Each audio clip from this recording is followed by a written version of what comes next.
നമ്മളൊരു വ്യക്തിയെ ആത്മാർത്ഥമായി സ്നേഹിച്ചിട്ട് ആ വ്യക്തിയുടെ മനസ്സിൽ നമ്മൾ ആരുമല്ലായിരുന്നു എന്നറിയുന്ന ഒരു നിമിഷമുണ്ട്. ആ നിമിഷത്തിൽ നിന്ന് നമ്മുടെ മനസ്സിലുണ്ടാകുന്ന തകർച്ചയുണ്ട്. നമ്മുടെ മനസ്സിൻ്റെ എല്ലാ ബലവും നഷ്ടപ്പെട്ട് നമ്മൾ തളർന്നു പോകുന്ന നിമിഷമുണ്ട്.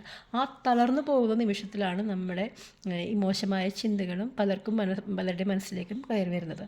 അപ്പോൾ അവർക്കത് വാശിയായി, വൈരാഗ്യം വാശിയായി, സങ്കടം വാശിയാവും, അത് വൈരാഗ്യമാവും. പിന്നെ ഈ പറഞ്ഞ പോലെ അവരെ കൊലപാതകവും അതേപോലെ ആസിഡ് ഒഴിക്കുന്ന കർമ്മങ്ങളിലേക്കും അതേപോലെ സ്വയം ആത്മഹത്യ മനസ്സിൽ സഹിക്കാൻ പറ്റാതെ, അതായത് ജീവനതുല്യം സ്നേഹിച്ചവർ ചതിക്കുമ്പോൾ സഹിക്കാൻ പറ്റാത്ത ആത്മഹത്യ ചെയ്യുന്ന കേസുകൾ എത്രയോ നമ്മൾ കണ്ടിരിക്കുന്നു. അപ്പോൾ ഇതെല്ലാം മനസ്സിൻ്റെ ബലഹീനതയാണ് കാണിക്കുന്നത്, അല്ലേ? അപ്പോൾ നമ്മളൊരു വ്യക്തിയിൽ ഭയങ്കരമായിട്ട് അഡിക്റ്റ് ആവണമെന്നാണ് ഇതിനെല്ലാം പ്രശ്നം. നമ്മളൊരാളെ സ്നേഹിക്കുക, അയാളില്ലാതെ നമുക്ക് ജീവിക്കാൻ പറ്റില്ല എന്നുള്ളൊരു അവസ്ഥയിലേക്ക് നമ്മുടെ മനസ്സിനെ കൊണ്ടെത്തിക്കുക, പൂർണ്ണമായും അയാളെ ആശ്രയിക്കുക, അയാളിൽ അഡിക്റ്റ് ആവുക,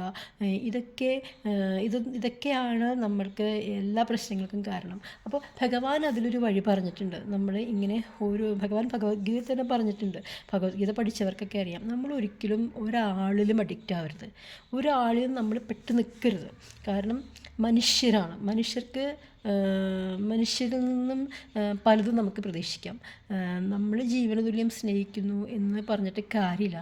കാരണം നമ്മൾ സ്നേഹിക്കുന്നത് ഒരു മനുഷ്യനെയാണ്. ആ മനുഷ്യൻ്റെ മനസ്സിന് ചാബല്യങ്ങളുണ്ട്. ആ മനുഷ്യനും നമ്മളോട് തിരിച്ചൊരു ആത്മാർത്ഥതയും ഉണ്ടാവണമെന്ന് നമ്മൾ കരുതരുത്. കാരണം അവർക്ക് അവരുടേതായ ഇഷ്ടങ്ങൾ അവർക്ക് മാറിക്കൊണ്ടിരിക്കും, ഇല്ലേ? അപ്പോൾ നമ്മൾ ഭയങ്കര ആത്മാർത്ഥതയോട് സ്നേഹിച്ച് അവർ തിരിച്ച് നമ്മളെ വലിയൊരു ചതി നമുക്ക് തന്നു. നമ്മുടെ ആ സ്നേഹം അവരുടെ ഉള്ളിൽ ഒന്നുമല്ലായിരുന്നു. അവർക്ക് വേറെ പലരോടും പ്രേമമുണ്ടാവാം, വേറെ പലരുടെയും കൂടെ അവർ ഇഷ്ടപ്പെട്ട് പോകാം. ഇങ്ങനെ പോകുന്ന സമയത്ത് നമ്മൾ തളരാതെ ഇരിക്കണമെങ്കിൽ ഒരൊറ്റ വഴിയേ ഉള്ളൂ, നമ്മൾ ആർക്കും അഡിക്റ്റ് ആവാതിരിക്കുക, നമ്മൾ ആരെയും അമിതമായി സ്നേഹിക്കാതിരിക്കുക. മനുഷ്യരെ സ്നേഹിക്കുന്നെങ്കിൽ അത് ഭഗവാനിലും മാത്രം സ്നേഹിക്കാം. നിങ്ങൾക്കറിയോ, ഭഗവാന് നമ്മുടെ മനസ്സിനെ ഒരിക്കലും തളർത്താൻ കഴിയില്ല. നമ്മുടെ ആത്മാർത്ഥ പ്രണയം അത് നമ്മുടെ ഭഗവാന് കൊടുത്ത ഭഗവാൻ നമ്മുടെ മനസ്സിനെ ബലപ്പെടുത്തിക്കൊണ്ടിരിക്കും. നമ്മുടെ മനസ്സിനെ ബലപ്പെടുത്താൻ നമ്മുടെ ഗുരുവായൂരപ്പന്, അത് നമ്മൾ വിശ്വസിക്കുന്ന നമ്മുടെ ദൈവത്തിനേ പറ്റൂ. അതിന് കാര്യം കാണാൻ വേണ്ടി മാത്രം ഭഗവാനെ വിളിക്കുന്നവർക്ക് ഇത് ബാധകമല്ല. നമ്മൾ ഏറ്റവും അധികം ഭഗവാനാണ് എൻ്റെ ജീവിതം, ഭഗവാൻ കഴിഞ്ഞിട്ടേ എനിക്കൊന്നുള്ളൂ, നമ്മളുടെ പ്രണയം അത് മൊത്തം അവനായിട്ട് നിങ്ങൾ നൽകുക, കൃഷ്ണനാകുക. എന്നെ സംബന്ധിച്ചിടത്തോളം ഞാൻ എൻ്റെ ഗുരുവായൂരപ്പനെയാണ് പ്രാർത്ഥിക്കുന്നത്. അപ്പം എന്നെ സംബന്ധിച്ച് പറയുകയാണെങ്കിൽ എൻ്റെ ജീവനും എൻ്റെ ജീവിതവും എൻ്റെ മനസ്സും എൻ്റെ ഹൃദയവും ഞാൻ എൻ്റെ ഭഗവാനിലേക്ക് അർപ്പിച്ചിരിക്കുകയാണ്. എനിക്കുണ്ടാകുന്ന സന്തോഷങ്ങളും സങ്കടങ്ങളും എല്ലാം ഞാൻ എൻ്റെ ഭഗവാനിലേക്ക് കൊടുത്തുകൊണ്ടിരിക്കുകയാണ്. അപ്പോൾ എനിക്ക് എൻ്റെ മനസ്സിനെ, ഇപ്പം നമുക്ക് സങ്കടങ്ങൾ വരും, നമ്മൾ മനുഷ്യനാണ്, നമുക്കൊരു വിഷയം വന്നാൽ നമ്മൾ കരയും, നമ്മൾ പൊട്ടി കരയുക തന്നെ വേണം, കരഞ്ഞത് തീർക്കണം. പക്ഷേ അതിൽ പെട്ടുപോകരുത്, അതിൽ ഒട്ടിപ്പോകരുത്. കാരണം കരയുമ്പോൾ ഒരു 1-2 ദിവസത്തിൽ കൂടുതൽ നമ്മൾ ആ പ്രശ്നത്തിൻ്റെ പുറകെ കരഞ്ഞ് കിടക്കരുത്. അങ്ങനെ കിടന്നാൽ നമുക്ക് കൈവിട്ട് പോകും. മനസ്സിലായില്ലേ? നമ്മളോടൊരു സ്നേഹമില്ലാത്ത ഒരാൾ, നമ്മളോടൊരു ആത്മാർത്ഥതയില്ലാത്ത ഒരാൾക്ക് വേണ്ടി നമ്മളെന്തിനാണ് കരയുന്നത്? ഒരു തുള്ളി കണ്ണീര് പോലും നമ്മൾ അവർക്ക് വേണ്ടി വീഴ്ത്തരുത്. അത് നമ്മൾ ചെയ്യുന്ന ക്രൂരതയാണ്. നമ്മളെ ഇഷ്ടമില്ലാത്തവരെ നമ്മളങ്ങ് വിട്ടേക്കാം. നമുക്ക് ഭയങ്കര പവറാണോ? നമ്മളെ സ്വയം ഒന്ന് സ്നേഹിച്ചു നോക്കിയേ. നിങ്ങളെ എല്ലാവർക്കും വേണ്ടി ജീവിക്കാറുണ്ട്, ഇല്ലേ? നമുക്ക് വേണ്ടി നമ്മൾ എന്തെങ്കിലും ചെയ്യാറുണ്ടോ? ഇല്ല. നമ്മുടെ ഉള്ളിലുള്ളൊരു ആത്മാവുണ്ട്. ഈ ശരീരമല്ല നമ്മുടെ ഉള്ളിലുള്ളൊരു ചൈതന്യമുണ്ട്, ഒരു ആത്മാവ്. അതിന് വേണ്ടി നമ്മൾ എന്തെങ്കിലും ചെയ്യാറുണ്ടോ? ശരീരത്തിന് വേണ്ടി നമ്മൾ ഫുഡ് കഴിക്കാറുണ്ട്, അല്ലേ?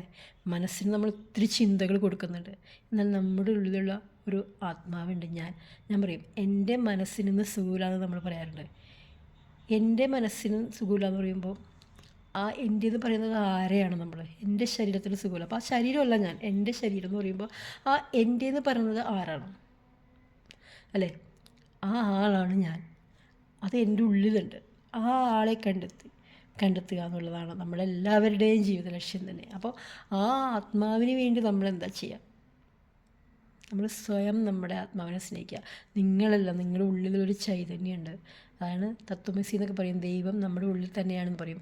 ആ ഉള്ളിലുള്ള ആളെ തിരിച്ചറിഞ്ഞു കഴിഞ്ഞാൽ പിന്നെ നമുക്ക് യാതൊന്നും പ്രശ്നമല്ല. നിങ്ങൾ ചിന്തിക്കുന്നത് ഇത്ര മാത്രമേ ഉള്ളൂ.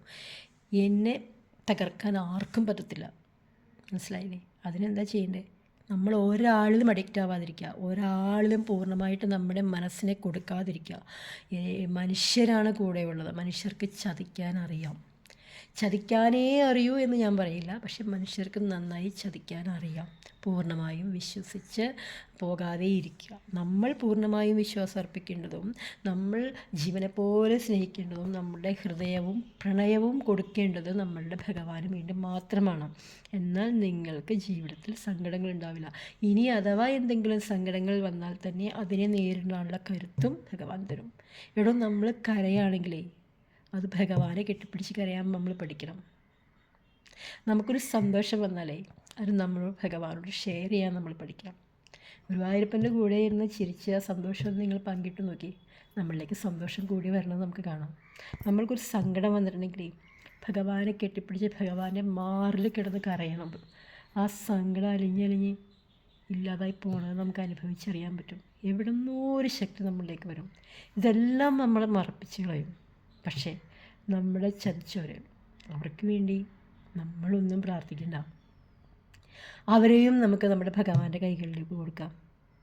നമ്മളെ ചതിച്ച ആളുകളുണ്ടല്ലോ, അവരെയും നമുക്ക് നമ്മുടെ ഭഗവാന്റെ കൈകളിൽ കൊടുക്കാം. ഭഗവാന്റെ ഇഷ്ടം അതും ഭഗവാന്റെ ഇഷ്ടം. അങ്ങനെ എല്ലാം നമുക്ക് നമ്മുടെ ഭഗവാന്റെ കയ്യിലേക്ക് കൊടുക്കാം. അപ്പം തന്നെ നമ്മുടെ ജീവിതം സേഫ്റ്റിയായി, നമ്മുടെ സന്തോഷമായി നമ്മുടെ ലൈഫിൽ. മനസ്സിലായില്ലേ? നമ്മൾ ആരോടും പകരം ചോദിക്കാനോ ആർക്കും ശിക്ഷ കൊടുക്കാനോ നമ്മൾ നടക്കരുത്. അപ്പോൾ എനിക്ക് ഈ തകർന്നിരിക്കുന്ന മനസ്സുകളോട് എനിക്കിതേ പറയാനുള്ളൂ. നമ്മളൊരിക്കലും തകർന്നിരിക്കേണ്ടവരല്ല. നമുക്ക് ഈ ഭൂമിയിലൊരു ജീവിതമേ ഉള്ളൂ. നമ്മളെ ഇഷ്ടമില്ലാത്തവരുടെ പുറകെ നടന്ന് ഒരിക്കലും നമ്മളെ സ്വയം വേദനിപ്പിക്കരുത്. നമ്മളെ ഇഷ്ടപ്പെടാൻ നമ്മളെ സൃഷ്ടിച്ച നമ്മുടെ ദൈവം ഉണ്ടെന്നേ, അതോളം വരില്ല ഒരാളുടെയും സ്നേഹം. നമ്മുടെ ഗുരുവായൂരപ്പന് നമ്മൾ ഒരിക്കലും ചതിക്കാൻ പറ്റില്ല. നമ്മുടെ ഗുരുവായൂരപ്പന് നമ്മളെ ആത്മാർത്ഥതയോട് സ്നേഹിച്ച് നമ്മളെ കൂടെ കെട്ടിപ്പിടിച്ച് നിർത്താനേ ഭഗവാന് പറ്റൂ. ആ സ്നേഹം അനുഭവിക്കുമ്പോൾ തന്നെ നമ്മൾ ഭയങ്കരമായിട്ട് ഭയങ്കര ഒരു അനുഭൂതിയായിട്ടൊരു തലത്തിലേക്ക് നമ്മളെത്തും. അത് മതി നമുക്ക്. നമ്മളെന്തിനാ മറ്റുള്ളവരെ സ്നേഹിച്ച് കരഞ്ഞും ജീവിതം കളയുന്ന? ആകെ ഒരു ജീവിതമുള്ളൂ. ഇത് ഹാപ്പിയായിട്ട് ജീവിക്കാൻ പഠിക്കുക. അതിനൊരൊറ്റ വഴിയുള്ളൂ. നമ്മുടെ ജീവിതം നമ്മൾക്ക് സന്തോഷമായിട്ട് ജീവിച്ച് തീർക്കണമെങ്കിൽ ഒരൊറ്റ വഴിയേ ഉള്ളൂ, അത് ഭഗവാനിലേക്കാണ്. ഭഗവാനെ സ്നേഹിക്കുക എന്ന് മാത്രമേ അതിനൊരു വഴിയുള്ളൂ. ബാക്കി ആരെ നിങ്ങൾ സ്നേഹിച്ചാലും ഒരിക്കലും അവരെ നഷ്ടപ്പെടുമ്പോഴുള്ള വേദന നിങ്ങൾക്ക് ഒരിക്കലും താങ്ങാൻ പറ്റില്ല. അതാണ് ഒരു മനസ്സിൻ്റെ ദൗർബല്യമായിട്ട് വരുന്നതും. മനസ്സിന് താങ്ങാൻ പറ്റാണ്ടാവുമ്പോൾ ആത്മഹത്യയിലേക്കും കൊലപാതകത്തിലേക്കും മറ്റുള്ള ഹീനമായ പ്രവൃത്തികളിലേക്കും ഒരു മനുഷ്യൻ കടന്നു പോകുന്നത് അതുകൊണ്ടാണ്. അപ്പോൾ നമ്മൾ ആരിൽ നിന്നും ഒന്നും പ്രതീക്ഷിക്കേണ്ട. നമ്മൾക്കൊരാളെ സ്നേഹിക്കുന്നുണ്ടെങ്കിൽ നമ്മൾ അവരെ നിന്നൊന്നും പ്രതീക്ഷിക്കേണ്ട. അവരെ അങ്ങ് വിട്ടുകൊടുത്തേക്ക്. അവർക്ക് ഇഷ്ടമുള്ള പോലെ അവർ പറഞ്ഞു നടക്കട്ടെ. നമ്മുടെ മനസ്സ് നമ്മുടെ ഭഗവാനും കൊടുക്കുക. ഇവിടെ നമുക്കൊക്കെ സ്നേഹിക്കാൻ നമ്മളെ സൃഷ്ടിച്ച ദൈവം ഉണ്ടെന്നേ, നമ്മുടെ ഭഗവാനുണ്ടെന്നേ. ഒന്ന് സ്നേഹിച്ച് നോക്കിയാൽ പൊന്നു ഗുരുവായൂരപ്പനെ. കൃഷ്ണൻ നമ്മൾ ഒരിക്കലും കൈവിടില്ല, നമ്മുടെ കൂടെ ഉണ്ടാവും. അനുഭവിച്ചറിയാൻ പറ്റും കണ്ണനെ. നിങ്ങൾ അതുപോലെ ചെയ്യണമെന്ന് മാത്രമേ എനിക്ക് പറയാനുള്ളൂ. നിങ്ങൾ ആരിലും ഒട്ടേണ്ടത് ഭഗവാനിലേക്ക് മാത്രമാണ്. നമ്മൾ വന്നപ്പോഴും നമ്മുടെ കൂടെ ആരും ഉണ്ടായിരുന്നില്ല, നമ്മളിവിടുന്ന് പോകുമ്പോഴും നമ്മുടെ കൂടെ ആരുമില്ല. പക്ഷെ നമ്മളിവിടെ ജീവിക്കുമ്പോൾ മാത്രം പിന്നെ എന്തിനാ മറ്റുള്ളവരെ? അവരൊക്കെ അവരുടെ ഇഷ്ടത്തിന് വിട്ടേക്കാം, അവരൊക്കെ അവരുടെ ഇഷ്ടത്തിന് ജീവിക്കട്ടെ. പക്ഷെ നമ്മളിവിടെ ജീവിക്കുമ്പോൾ നമ്മുടെ കൂടെ നമുക്കൊരാൾ മാത്രം മതി. അത് നമ്മുടെ ഗുരുവായൂരപ്പനാണ്. ഗുരുവായൂരപ്പന് മാത്രം മതി. ബാക്കി എല്ലാവരും വരും പോകും. ഇവരൊന്നും നമ്മുടെ ആരുമല്ല. നമ്മുടെ സ്വന്തം നമ്മുടെ ഭഗവാൻ മാത്രമാണ്.